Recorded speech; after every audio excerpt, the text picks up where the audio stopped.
Dieu soit béni. On est content d'être dans la présence de Dieu. Alléluia. On est content de se réjouir aussi au milieu de l'Église, là où sont rassemblés les frères, les sœurs, ceux qui ont reçu le salut pour leurs péchés, ceux qui confessent et professent la foi dans le nom de Jésus-Christ.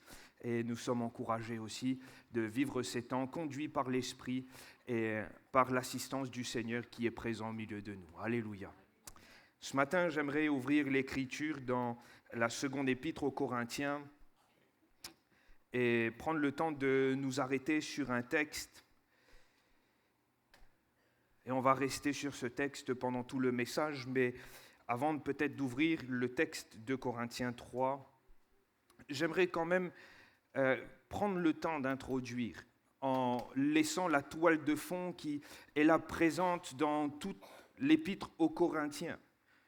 Je crois, et c'est mon appréciation de cette épître, qu'elle a sûrement été une épître difficile à écrire pour l'apôtre Paul. Cette seconde épître aux Corinthiens, et je le dis non pas simplement parce que j'ai envie de le dire ou que je le vois comme cela, mais l'apôtre Paul lui-même, en écrivant cette lettre, il va dire « c'est avec beaucoup de larmes que je vous ai écrit ces choses ». Et généralement, si on écrit avec beaucoup de larmes, c'est qu'on n'a pas pris plaisir à écrire ces choses. C'est que la lettre a été douloureuse, c'est que ce qu'il a fallu écrire, ce qu'il a fallu laisser à cette église de Corinthe a été douloureux. Et je veux vous laisser cette toile de fond pour que vous puissiez comprendre et apprécier, et c'est ce qui va aussi donner le sens au message. Dans cette église de Corinthe, après avoir parlé de la part de Dieu dans la première épître aux Corinthiens, et dénoncer des choses qui étaient tout à fait dénonciables. Pourquoi ? Parce qu'il y avait le péché, il y avait des choses qui n'étaient pas bien, il y avait la division, il y avait des choses qu'on ne peut pas nommer, qui se faisaient dans l'Église. Et l'apôtre Paul, inspiré par l'Esprit et aussi sous l'autorité de l'Esprit, va reprendre cette Église, va leur dire que ce n'est pas bien de faire le tri. Et la première épître aux Corinthiens peut paraître sévère sous quelques aspects. Non pas que l'apôtre Paul s'est muni d'un bâton et a pris plaisir à taper sur l'église de Corinthe, c'est avec beaucoup d'amour qu'il écrit ces choses, mais c'est parce que l'apôtre Paul, inspiré et conduit par l'Esprit, ne peut pas laisser se faire n'importe quoi dans l'église de Dieu. Mon frère, ma sœur, je le rappelle et je le répète, et c'est valable aussi pour moi, Dieu est un Dieu d'ordre. Du chaos, le Seigneur a créé ce monde. Le Seigneur n'a pas créé à partir de l'ordre du désordre, mais à partir du chaos, de ce qui était informe, vide. Dieu a créé un tout qui était censé, construit, ordonné et logique dans sa logique divine.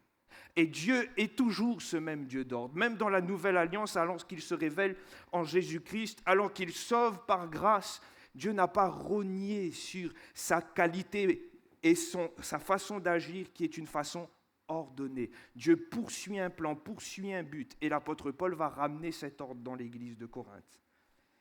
Mais a priori, je crois que ça ne date pas non plus que de ce premier siècle où existaient ces églises, mais quand l'apôtre Paul parle durement, reprend, ça n'a pas plu. Ça n'a pas plu à certains, et une frange de l'église vont même pas comprendre le message de l'apôtre Paul. Il y a même des faux messagers qui vont se mettre à dire et à remettre en cause même le ministère de l'apôtre Paul. C'est terrible, hein ?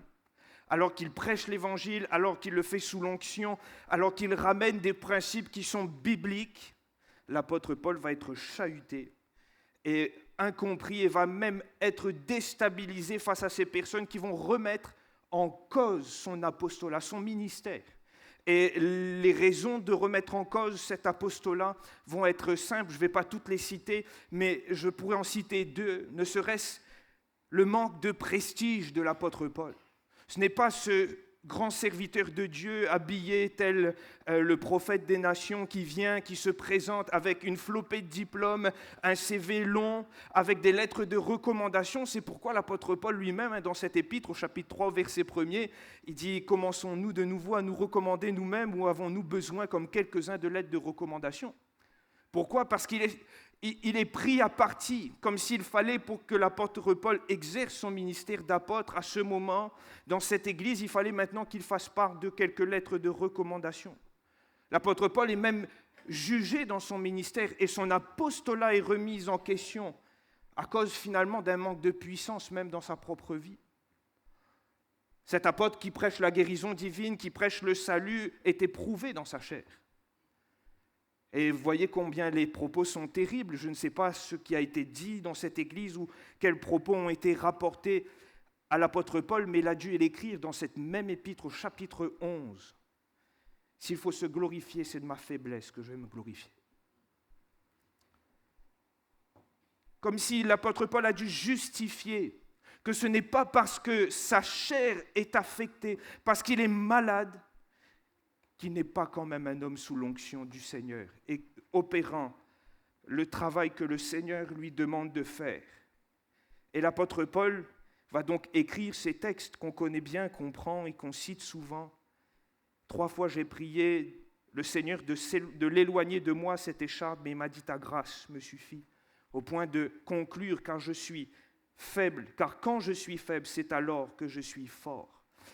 Et dans ce texte que nous allons ouvrir maintenant, au cœur de cette épître aux Corinthiens, l'apôtre Paul est en train aussi de répondre d'une façon magistrale à ses détracteurs, ceux qui remettent en cause son apostolat, ceux qui remettent en cause le fait que c'est un homme sous onction, un homme qui prêche l'évangile et que c'est sous la conduite du Seigneur qu'il a rappelé les principes de Dieu et qu'il a ramené l'ordre. L'apôtre Paul va répondre en disant que, mais la chose la plus importante, la véritable source de son apostolat, ce n'est pas les lettres de recommandation, les diplômes, le prestige, mais c'est la révélation de Dieu et la transformation intérieure qu'il a vécue. Et si j'introduis ainsi mon message ce matin, c'est que, frères et sœurs, souvent, nous sommes arrêtés sur les signes extérieurs. Souvent, nous nous arrêtons sur ce qui est visible et même dans notre vie chrétienne, nous nous arrêtons sur ce qui est visible, sur ce que nous faisons, sur ce qui est fait, sur ce qui est pratiqué. Pourtant, l'apôtre Paul veut nous rappeler une chose ce matin, c'est que le plus important, c'est qu'à l'intérieur, ce soit transformé. Le plus important, c'est qu'il y ait une œuvre de transformation qui s'opère à l'intérieur du cœur. Et c'est pourquoi le message de ce matin s'intitule « Transformer de gloire en gloire ». Et c'est ce que nous sommes appelés à vivre et à être, mon frère, ma sœur. Nous pouvons être usés dans notre corps, nous pouvons passer par des temps de tribulation, connaître comme l'apôtre Paul la faim, la soif, des choses difficiles, être éprouvés, mais cela n'empêche pas que si l'être extérieur périt et sous la pression de ce corps qui périt et qui périra de toute façon, notre être intérieur est appelé à se transformer de gloire en gloire. Alléluia. Alors nous ouvrons l'Écriture maintenant, dans le chapitre 3 de cette seconde épître, comme je l'ai dit, à partir du verset 12. Nous allons lire jusqu'au verset 18, mais le cœur du message va être sur ce verset 18. Voilà ce qui est écrit. Ayons donc cette espérance. Nous usons d'une grande liberté. Il est question de la nouvelle alliance que nous avons en Jésus-Christ. Et nous ne faisons pas comme Moïse qui mettait un voile sur son visage pour que les fils d'Israël ne fixassent pas les regards sur la fin de ce qui était passager. Mais ils sont devenus durs d'entendement, car jusqu'à ce jour, le même voile demeure quand ils font la lecture de l'Ancien Testament et ils ne se lèvent pas parce que c'est en Christ qu'il disparaît. Jusqu'à ce jour, quand on lit Moïse, un voile est jeté sur leur cœur. Mais lorsque les cœurs se convertissent au Seigneur, le voile est ôté. Or, le Seigneur, c'est l'Esprit, et là où est l'Esprit du Seigneur, là est la liberté. Et le verset qui va être le cœur de notre message et du développement de ce matin, nous tous, et remarquez, l'apôtre Paul ne dit pas « moi, l'apôtre Paul », mais il dit « nous », il inclut l'Église des Corinthiens, mais aussi l'Église de Saint-Louis ce matin, nous tous, qui le visage découvert, contemplons dans un miroir la gloire du Seigneur, nous sommes transformés en la même image de gloire en gloire par le Seigneur, l'Esprit. Alléluia. Et j'aime ce verset, frères et sœurs. J'aime ce verset qui me rappelle que je suis censé être transformé en la même image de gloire en gloire par le Seigneur, l'Esprit. Je l'ai dit, frères et sœurs, plutôt que ce qui est extérieur de l'apôtre Paul va simplement s'arrêter sur ce qui est vital, important, ce qui fait l'essence et la source même de son apostolat et de son service, c'est ce qui se passe à l'intérieur. Alléluia. Alors, nous allons parler de cette transformation dont il est question dans le texte. Et vous remarquerez avec moi que l'apôtre Paul va utiliser une image qu'on connaît. Est-ce que tout le monde a un miroir chez lui? Il n'y a que Joanne et la sœur, mais vous voyant ce matin, je pense que vous avez un miroir chez vous. Parce que vous êtes tous beaux, belles, bien apprêtés, donc je pense que vous avez un miroir chez vous. Parce que le miroir, ça nous sert quand même le matin, quand on sort de se lever, on est bien écrasé, on aurait besoin même d'un coup de fer à repasser des fois. Mais quand on passe devant le miroir, après s'être douché et tout, on fait les dernières retouches. On a des sœurs qui sont bien apprêtées, bien maquillées ce matin. Je pense qu'il a fallu passer quand même du temps devant le miroir. Les frères sont bien rasés. On ne fait pas ça au pif, mais il faut quand même un miroir. Donc, je pense qu'on a tous au moins vécu cette expérience de se regarder dans le miroir, au moins ce matin, je l'espère. Et regarde ton voisin s'il a regardé dans le miroir. Mais non, je pense que ça va aller ce matin. Alors, l'apôtre Paul nous parle d'un miroir. Cette transformation est implicite à quelque chose qu'on va faire, c'est se contempler dans un miroir. Et on comprend dans l'image que l'apôtre Paul utilise, et on prend l'exemple du miroir que nous connaissons. Lorsque nous regardons le miroir, nous voyons quoi? Vous voyez quoi quand vous regardez le miroir? On voit notre visage, on voit notre reflet exactement.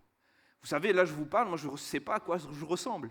Il n'y a pas de retour, je n'ai pas un retour vidéo, donc je ne sais pas à quoi je ressemble. Des fois on fait des mimiques, quand on regarde sur la vidéo, on dit « Oh Seigneur, pourquoi j'ai fait ça ?» Bon, on ne se voit pas. Pourquoi? Parce qu'il nous faut impérativement avoir un miroir. Pourquoi? Pour pouvoir voir notre reflet, ce que nous ressemblons, ce à quoi nous ressemblons. On voit comment on est habillé également, si le miroir est un peu plus grand. On voit comment on est coiffé, comment on se tient. Et le miroir, il a cette caractéristique et cet intérêt, c'est qu'il nous renvoie le reflet que nous sommes. Alléluia. Béni soit Dieu pour les miroirs. Avant, il y a quelques siècles de cela, il n'y avait pas beaucoup de miroirs. Mais maintenant, on comprend que l'image que l'apôtre Paul utilise, elle est spirituelle. L'apôtre Paul n'est pas en train de nous dire que le matin, quand on regarde dans le miroir, on voit le reflet de la gloire de Dieu. Non, on voit notre reflet à nous. Mais dans la même caractéristique qu'un miroir humain, de ce qu'on pourrait avoir chez nous. Et l'apôtre Paul nous invite à considérer ce miroir spirituel. Alors que nous nous approchons de ce miroir, nous voyons notre reflet.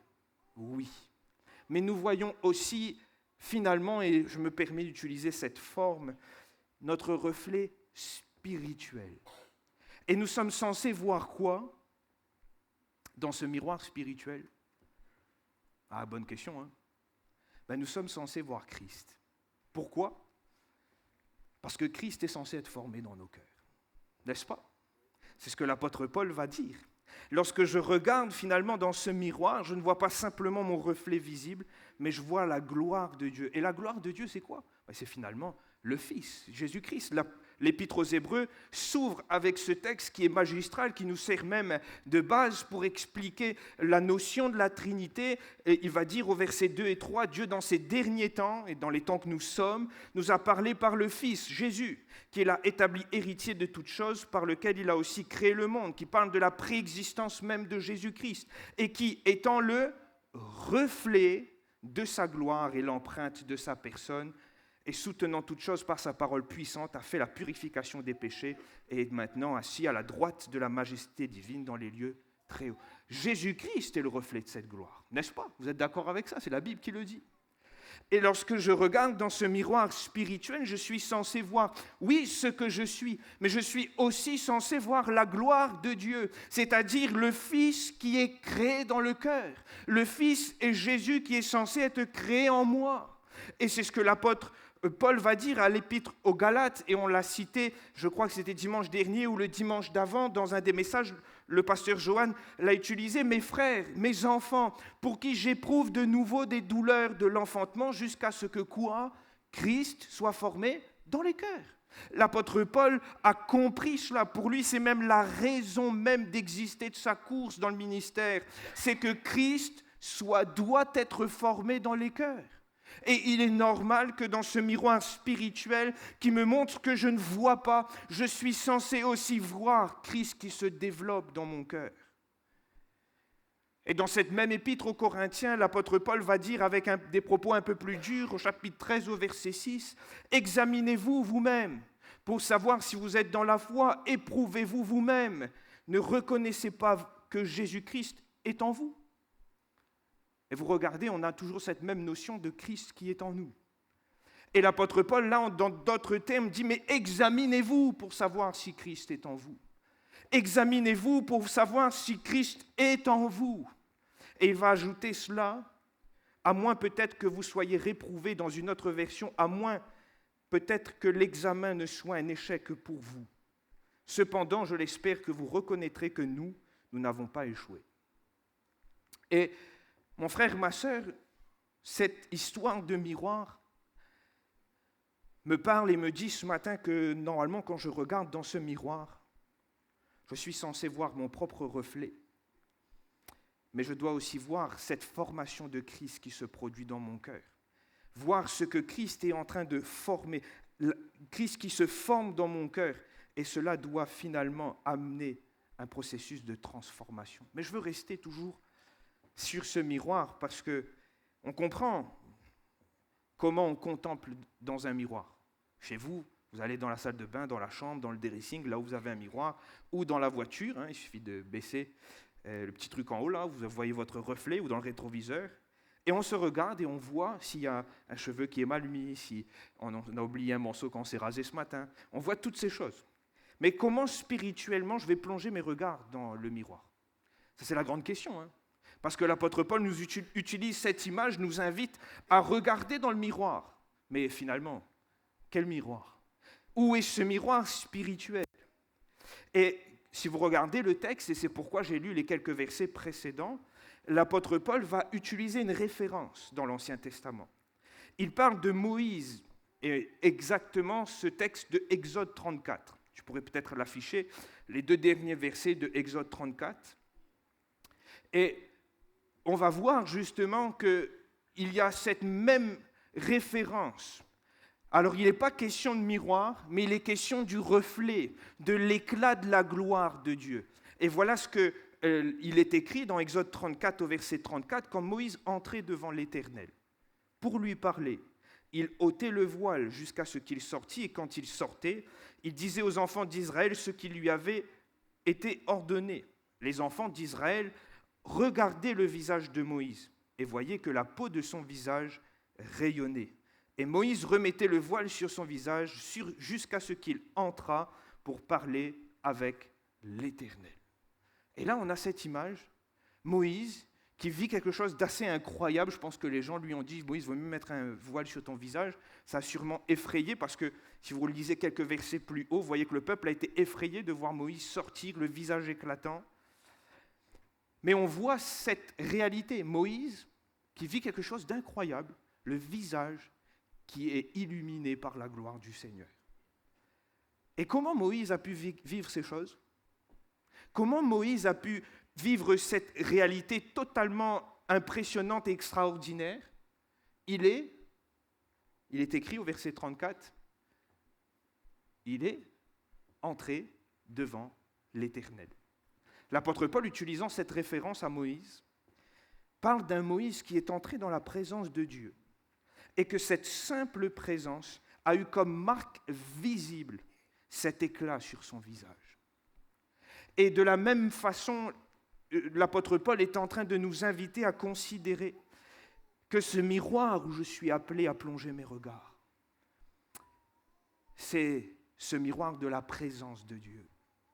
C'est ce miroir qui me révèle qui est Dieu et le Christ. C'est ce miroir qui me révèle sa présence. C'est ce miroir qui me révèle qui il est. C'est ce temps où mon frère, ma sœur, j'entre dans ma chambre, je ferme la porte, je plonge mes regards dans la loi parfaite, dans l'Écriture, réalisant que c'est ainsi que Dieu me parle, que je cherche la face du Seigneur au travers de la prière, que je me mets à adorer le Seigneur pour qui il est, fixant mes regards non sur ce que je suis, mais sur ce qu'il est lui. À ce moment, je contemple sa gloire, et cette gloire est censé me transformer. Quand je contemple le Seigneur, quand j'entre dans sa présence est censée me transformer. Sa présence est censée impacter ma vie à tel point, comme Moïse, de sortir le visage illuminé, mais pas simplement d'un éclat passager, comme nous dit l'apôtre Paul dans 2 Corinthiens 3, mais dans quelque chose qui dure, dans un processus et une transformation, un impact qui est durable et qui ne s'éteint point. Mon frère, ma sœur, nous sommes censés, c'est ce que l'apôtre Paul nous invite à faire, nous tous qui, le visage découvert, contemplons dans ce miroir. Ce miroir, c'est le miroir de la présence de Dieu. Ce miroir, c'est le miroir de là où je vais chercher Dieu. C'est lorsque je m'intéresse à qui il est, mon frère, ma sœur.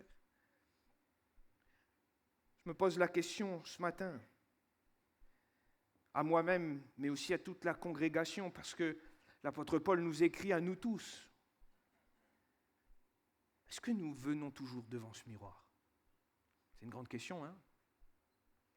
Je vais poser la question en introduction du message. Il y a peu de mains qui se sont levées. Mais on pouvait noter que vu que vous êtes bien apprêtés ce matin, vous êtes passés devant ce miroir. Mais est-ce que nous sommes toujours ceux qui prenons le temps d'être devant ce miroir spirituel? Celui qui reflète pas seulement ce que je suis, mais qui reflète Christ qui est formé dans mon cœur. Qui reflète finalement tout le chantier qu'il y a encore à faire, qui reflète finalement que j'ai besoin de progresser, j'ai besoin de diminuer pour qu'il croisse davantage. Est-ce que nous passons du temps? Mon frère, ma sœur, c'est terrible de voir parfois des personnes prendre beaucoup et mettre beaucoup d'énergie à faire. Et je le dis, c'est les signes extérieurs que j'ai cités en introduction. Beaucoup d'efforts à engranger, quelques recommandations, quelque chose pour montrer qu'on est honorable, qu'on mérite. Mes frères, sœurs, rien dans le royaume de Dieu ne s'établit par les mérites. Tout est grâce. Et parfois, beaucoup de personnes mettent beaucoup d'énergie sur les signes extérieurs. Mais nous ne venons pas souvent devant le miroir. Nous ne venons pas souvent devant ce miroir spirituel qui me montre ce que je suis réellement et aussi ce que Jésus est actuellement dans mon cœur, qui me montre parfois la grandeur de mes projets humains et la petitesse de ma vie spirituelle. Mon frère, ma sœur, je note que dans ces épîtres, l'apôtre Paul, et notamment dans cette épître aux Corinthiens, l'apôtre Paul est en train d'expliquer que selon lui, la véritable spiritualité, ce n'est pas de faire, ce n'est pas de prêcher l'évangile, ce n'est même pas d'apporter des dons spirituels, c'est simplement d'être à l'image de Christ. Le plus important, ce n'est pas les signes extérieurs, c'est la transformation qui s'opère à l'intérieur. Et mon frère, ma sœur, cette transformation ne peut se faire que si nous venons devant ce miroir. C'est comme le matin, s'il n'y a personne dans la maison et que vous n'êtes pas coiffé, si vous ne passez pas devant le miroir, vous ne vous coifferez pas, frères et sœurs. C'est comme ça. Pourquoi? Parce qu'il n'y a que le miroir qui peut nous montrer qu'on a une sale tête. Hein? Et il faut passer devant le miroir. Et dans notre vie chrétienne, c'est la même chose. Si nous nous contentons de faire, de mettre beaucoup d'énergie dans toutes sortes de choses, mais que jamais nous cherchons la face de Dieu, que jamais nous nous intéressons à la personne de Jésus-Christ, à son œuvre merveilleuse, que nous sommes toujours, quand nous venons dans sa présence, avec nos soucis, nos tracas, nos difficultés, mais que nous ne prenons même plus le temps de regarder dans le miroir en disant « Seigneur, sonde-moi, connais mon cœur, Seigneur Jésus, oh, je veux voir à quelle étape de croissance spirituelle je suis. Oh Seigneur, c'est vrai, j'ai besoin de diminuer, Seigneur, j'ai besoin que tu croisses un peu plus dans ma vie. » Si on ne prend pas le temps de faire ces choses, frères et sœurs, ben oui, nous ne serons pas transformés. Comme pour le miroir où nous ne serons pas coiffés, ben de la même façon, spirituellement, nous ne serons pas non plus coiffés, nous ne serons pas transformés. Nous serons toujours les mêmes.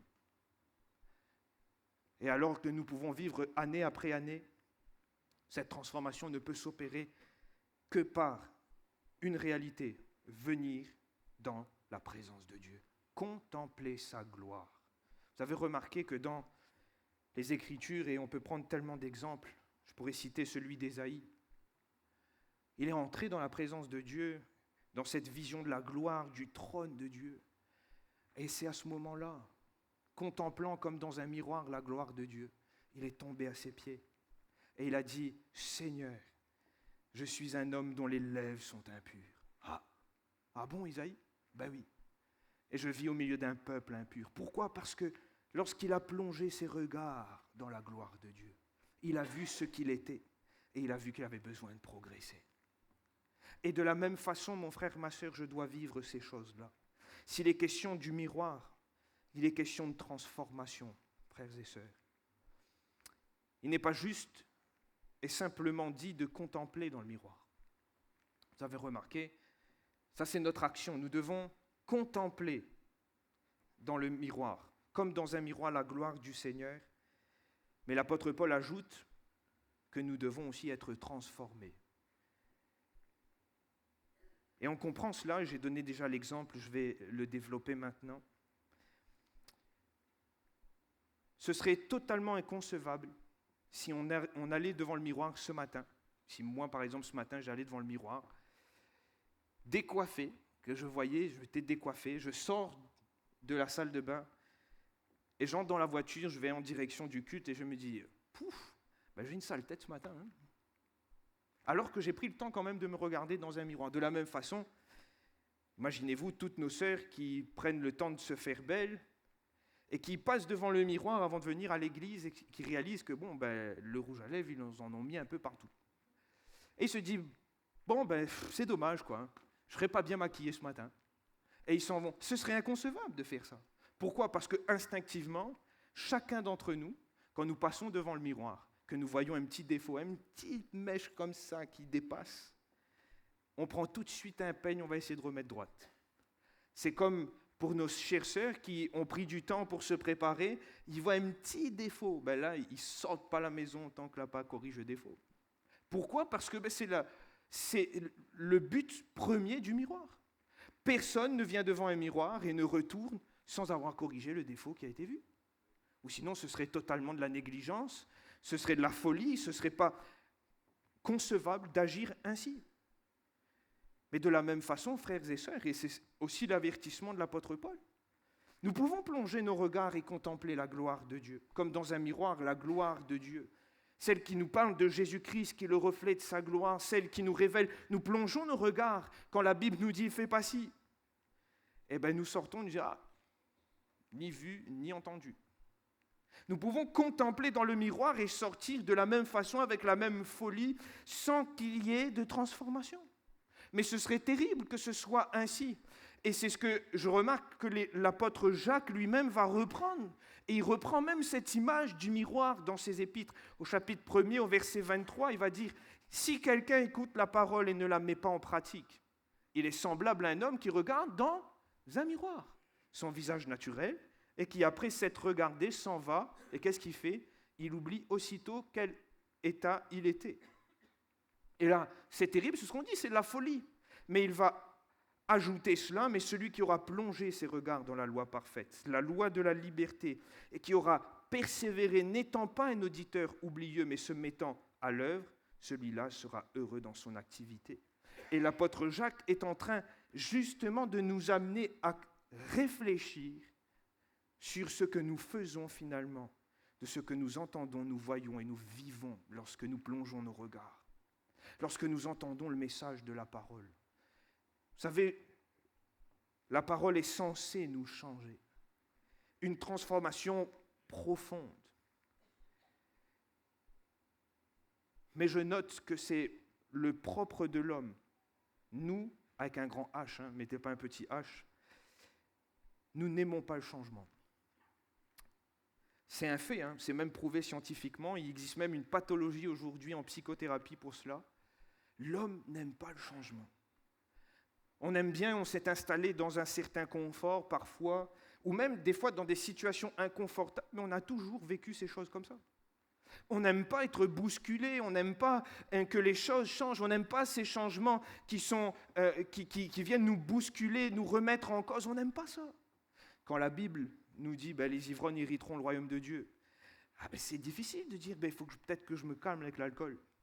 On n'aime pas ça, on s'est habitué. On est habitué en famille à avoir certaines pratiques, à agir d'une certaine façon. Quand Jésus dit, mais celui qui regarde la femme de son frère en la convoitant, lui-même a déjà commis l'adultère. Mais on s'est déjà habitué, on a vécu depuis des années avec ces mauvais regards. C'est difficile quand on a appris et qu'on a lu dans la parole plongeant nos regards. Le Saint-Esprit nous touchant nous dit mais que nous ne devons pas nous associer avec telle ou telle personne. Ah, on n'aime pas, mais Seigneur, j'ai déjà pris l'habitude de faire ça. Et on n'aime pas être bousculé par ces changements. On n'aime pas parce que ça vient nous pousser dans nos retranchements et des fois dans un certain confort où on s'est installé. Quand la Bible nous dit que la seule union qui est chérie par Dieu, c'est celle du mariage. Ah, on n'aime pas, mais Seigneur, mais vivent des gens en concubinage. Oui, mais la parole de Dieu me pousse dans mes retranchements. Pourquoi ? Parce que quand je plonge mes regards dans la loi parfaite, quand je regarde dans mon reflet ce que je suis et ce que je suis aussi amené à être, ce que Christ est amené à former et à être formé dans mon cœur, je me dis, mais je dois vivre, je dois changer, je dois être transformé, mais je n'aime pas être transformé. Et mon frère, ma sœur et l'apôtre Jacques va le dire. Mais celui qui écoute la parole et qui ne la met pas en pratique, eh bien, il est semblable au même fou dont on a parlé tout à l'heure, qui passe devant le miroir, qui voit que la tête, elle n'est pas bonne du tout, mais qui s'en va. Comme s'il a oublié qu'il était décoiffé, mal maquillé, qu'il n'était pas apprêté. Et de la même façon, frères et sœurs, nous ne devons pas agir ainsi avec la parole de Dieu, la présence de Dieu, parce que notre Dieu est saint. Quand on contemple la gloire de Dieu à l'image d'Ésaïe, on tombe par terre et on dit, Seigneur, mes lèvres sont impures. Ta gloire est grande. Je remarque dans l'Ancien Testament, les gens avaient une crainte de la gloire de Dieu. On avait une crainte de ce lieu très saint. Parce que le Dieu très saint habite. Et on ne peut pas rentrer n'importe comment. Même quand Moïse est descendu de la montagne, vous savez pourquoi le peuple a eu peur ? Parce qu'ils se sont dit, oh punaise, il a vu le Dieu très saint. Et cette gloire fait peur, mais ça va me pousser dans mes retranchements. Je ne suis pas digne. Je remarque même que lorsque l'apôtre Paul parle de transformation, il ne parle même pas de changement, il parle de transformation. Littéralement, il utilise le terme en grec, mais on l'a aussi en français, métamorphosé. Vous savez, ce n'est même pas juste un changement ou une transformation, mais l'apôtre Paul parle d'être métamorphosé. Méta, changer, morpho, de forme. Donc l'apôtre Paul est en train de dire aux chrétiens que quand nous contemplons dans un miroir, comme dans un miroir la gloire du Seigneur, nous changeons de forme. Il y a quelque chose qui se passe à l'intérieur. Il y a un changement de forme. Et vous savez quelle forme est censée se former ? Celle de Christ. Il y a ce changement qui doit s'opérer. Lorsque je prends avec sérieux le temps de regarder dans le miroir, lorsque je prends le temps aussi de regarder dans le miroir, lorsque je m'approche de sa présence, lorsque je cherche le Seigneur, même dans l'adoration, parce que je cherche sa gloire, je cherche sa sainte présence, la révélation de sa gloire et de sa personne devrait me transformer, changer ce que je suis. Je sais que l'homme n'aime pas le changement. Et moi aussi, je n'aime pas le changement. Parce que je suis un homme avec un grand H. Mais nous sommes appelés à vivre ces changements qu'opère le Seigneur. Je le répète, ce que j'ai dit au début, le plus important, ce ne sont pas les signes extérieurs, mais c'est la transformation qui est opérée à l'intérieur. Et mon frère, ma sœur, j'aimerais vraiment, s'il y a quelque chose à retenir ce matin, c'est que le plus important pour toi, ce n'est pas les signes extérieurs, ce que tu peux faire, c'est la transformation intérieure qui s'opère quand tu plonges tes regards dans la gloire du Seigneur. Quand tu viens chercher la révélation de sa personne, c'est ça qui est important. Cette transformation. Il faut comprendre aussi cette notion. Avant de terminer, l'apôtre Paul va dire, pas simplement d'être transformé, mais d'être transformé de gloire en gloire. Si cette transformation est une transformation intérieure, elle est aussi une transformation progressive. Il n'est pas question, là, dans le texte que nous lisons, que le changement est brutal, mais un changement qui est progressif et qui se fait de gloire en gloire, de progrès en progrès. Il y a une progression, il y a toute une dynamique, un processus continu de métamorphose afin que nous ressemblions au Christ, afin que nous paraissons semblables à lui. Il y a cette progression qui doit prendre place. Il y a un changement bien radical qui est opéré. C'est lorsque nous venons à Jésus que nous le rencontrons. La Bible nous dit, là, il y a un changement radical qui est opéré. Les choses anciennes sont passées, il y a un switch. On est une nouvelle créature, on passe d'étranger à fils de Dieu. Mais cette vie que nous recevons à ce moment-là est appelée à se développer dans un processus continu et dynamique afin de nous métamorphoser de gloire en gloire comme la personne de Christ. Mon caractère va changer. Mes pratiques vont changer. Mes fréquentations peuvent changer. Mon langage va être impacté. Ma vie tout entière, chaque domaine de ma vie va être impacté. Vous savez pourquoi ? Pas simplement parce que j'ai donné la meilleure part de ma vie au Seigneur, parce que Christ est ma vie. Alléluia. Et quand je plonge mes regards dans cette loi parfaite, lorsque je plonge mes regards comme dans un miroir pour voir la gloire de Dieu, il y a cette action puissante qui vient transformer, me métamorphoser à l'image de Christ et qui vient apporter ce changement progressif. Et vous savez, cela signifie aussi que nous ne sommes jamais complètement transformés. Personne n'est arrivé au bout. Personne n'est arrivé à la fin de cette métamorphose ou de cette transformation. Nous sommes constamment en train de devenir meilleurs de gloire en gloire. Nous sommes constamment en train d'être transformés et c'est cette notion qu'apporte l'apôtre Paul de gloire en gloire. Personne, même après 50 ans, même quand on a 80 ans, 90 ans, même quand on a 20 ans, 30 ans, 40 ans, quel que soit notre âge et quel que soit notre parcours spirituel, nous sommes toujours censés, quand nous plongeons nos regards dans la loi parfaite, quand nous regardons dans la loi, quand nous regardons la gloire de Dieu, cette gloire doit avoir un impact de transformation dans mon cœur au point que je deviens un peu plus à l'image de Christ. Et c'est ce que l'apôtre Jean va dire dans sa première épître au chapitre 3 au verset 2. « Bien-aimés, nous sommes maintenant enfants de Dieu. » Et il va rajouter « ce que nous serons n'a pas été encore manifesté. Mais nous savons que lorsque cela sera manifesté, nous serons semblables à lui parce que nous le verrons tel qu'il est. Quiconque a cette espérance en lui se purifie comme lui-même est pur. » Et j'aime bien ce texte, nous serons semblables à lui, parce que quoi ? Nous le verrons. Et si sur cette terre, nous contemplons comme dans un miroir, quand Christ, notre Sauveur, viendra nous chercher, nous le contemplerons tel qu'il est. Alors, cette transformation, elle sera plus progressive, elle sera complète. Nous serons tels que lui. Alléluia.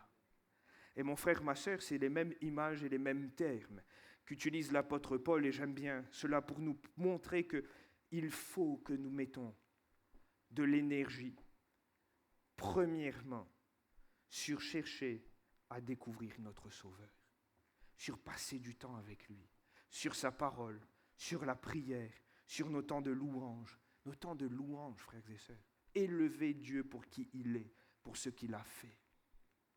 Nous avons besoin de laisser cette vision de la gloire nous transformer. Nous avons besoin de progresser. Le frère prêchait pour les 2 premiers messages de l'année cette transition. Avancer, continuer la course, pouvoir continuer le chemin, aller de progrès en progrès. Et mon frère, ma sœur, je le crois, je dois vivre cette transformation. Je suis appelé à être transformé de gloire en gloire, moi le premier qui vous prêche. Je suis appelé à chercher, à contempler comme dans un miroir davantage, afin que cette gloire me transforme. Alléluia. J'aimerais terminer avec ce point. Je Je n'irai pas dans le détail pour ne pas être trop long ce matin. Mais si la transformation, elle est intérieure, si elle est progressive, cette transformation est aussi faite par l'Esprit. Impossible d'opérer le changement par nous-mêmes. Vous savez, même avec la plus grande des volontés, on finit toujours par lâcher. Et si on ne lâche pas, on finit par remettre en question les changements que nous avons opérés. Vous avez remarqué ça? C'est comme ça. Des fois, on se dit, on se résout en début d'année, ah, mais ça fait sport. Au bout d'une semaine, on a déjà remis en cause la résolution. Même si on y va et qu'on commence à courir, on se dit, t'es quoi mi fait là? Et c'est comme ça. Ou sinon, on arrive le soir, au lieu de manger des légumes, on dit, chérie, allons au McDo. Et on est en train de remettre en cause. Parce que même si on a le plus de volonté, c'est très humain, même quand on essayons d'opérer des changements qui sont purement humains, soit on finit par abandonner, soit on est sans cesse en train de remettre en cause ces changements que nous avons opérés. Et je remarque même que lorsqu'on s'efforce à changer, et là je parle de notre vie chrétienne, par nos propres efforts, on finit aussi par avoir cette mauvaise attitude, c'est qu'on attend en retour. Prends le temps, passe plus de temps à prier, et après quand vient l'épreuve, Seigneur, on ne répond pas non. Parce que pourquoi on a dit, non, je vais changer, je vais me mettre à prier, je fais beaucoup d'efforts. Pareil, on va se dire, je vais faire beaucoup d'efforts dans tel domaine ou tel domaine, et finalement, on finit par quoi? Attendre en retour.